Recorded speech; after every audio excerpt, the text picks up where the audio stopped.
सभापतिज्यूले निर्वाचनबाट आफ्नो विजयीको प्रमाणपत्र हुन त यो विजयको प्रमाणपत्र तपाईहरुले यो भन्दा अगाडि पनि जनमतबाट दिइसक्नु भएको छ।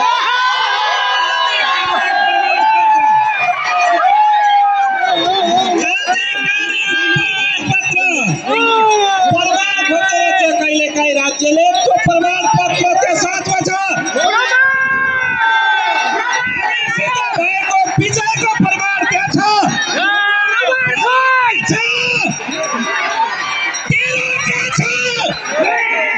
विजयको प्रमाण क्या छ? निर्वाचनको दौरानमा मलाई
सम्बोधनका लागि म माइक्रोफोन हस्तान्तरण गर्दैछु। हस्, जय घण्टे।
चितवनवासी आमा बुवा दाजुभाइ दिदीबहिनीहरू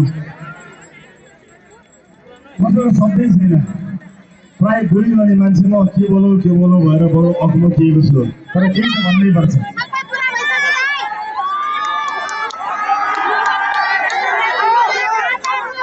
मैले केही भन्नै नपर्ने गरी तपाईँहरूले मतपत्रमा भन्नुपर्ने सबै भनिसक्नु भएको छ। पहिलो निर्वाचनभन्दा दोस्रो निर्वाचनमा बढी, दोस्रो निर्वाचनभन्दा तेस्रो निर्वाचनमा बढी।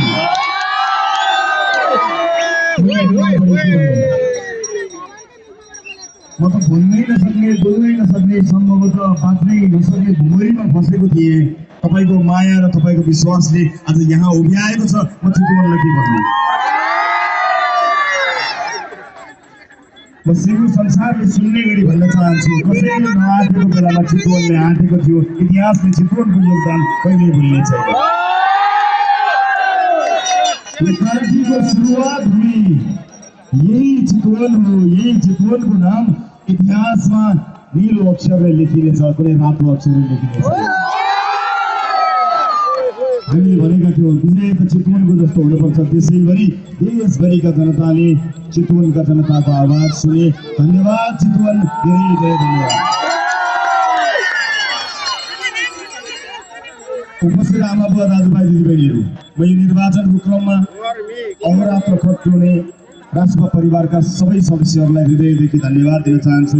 तपाईँहरूको अहोरात्र मेहनत, जनताको साथले आज हामी यहाँ उभिएका छौँ र चितवनबाट सुरु भएको यो यात्राले देशव्यापी एउटा लहर सुनामीको रूप लिँदै गरेको हामी देखिरहेका छौँ।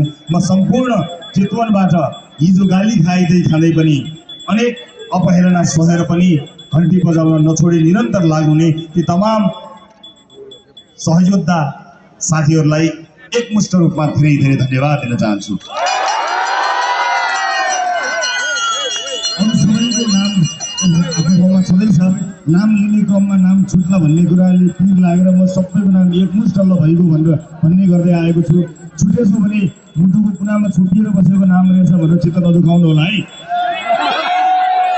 कहिले त्यहाँ मुटुले छोपेर राखेको हुन्छ, नामै आउँदैन, देखिँदैन। तर कमान्डरको भूमिका निर्वाह गर्ने राजन गौतमजीलाई त बिर्सनु भएन है। राजन गौतमजीको नाम हुन्छ।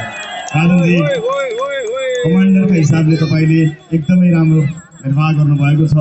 म धेरै धेरै धन्यवाद दिन चाहन्छु कमान्डरलाई। कमान्डरको मार्फत सबैजनालाई धन्यवाद। अहिले कमान्डरलाई धन्यवाद दिएपछि त्यहीँबाट सबैले तानाशाहीमा धन्यवाद। चितवनवासी दाजुभाइ दिदीबहिनी आमा बुवाहरूलाई त मैले भन्नै पर्दैन। त्यस्तो आपद विपद पर्दाखेरि म अप्ठ्यारोमा पर्दा तपाईँको आँसु बगेको, तपाईँले हस्ताक्षर गर्नुभएको, म कारागारमा बसेर एक्लै टोलाउँदै सुनिरहन्थेँ। जब रात पर्थ्यो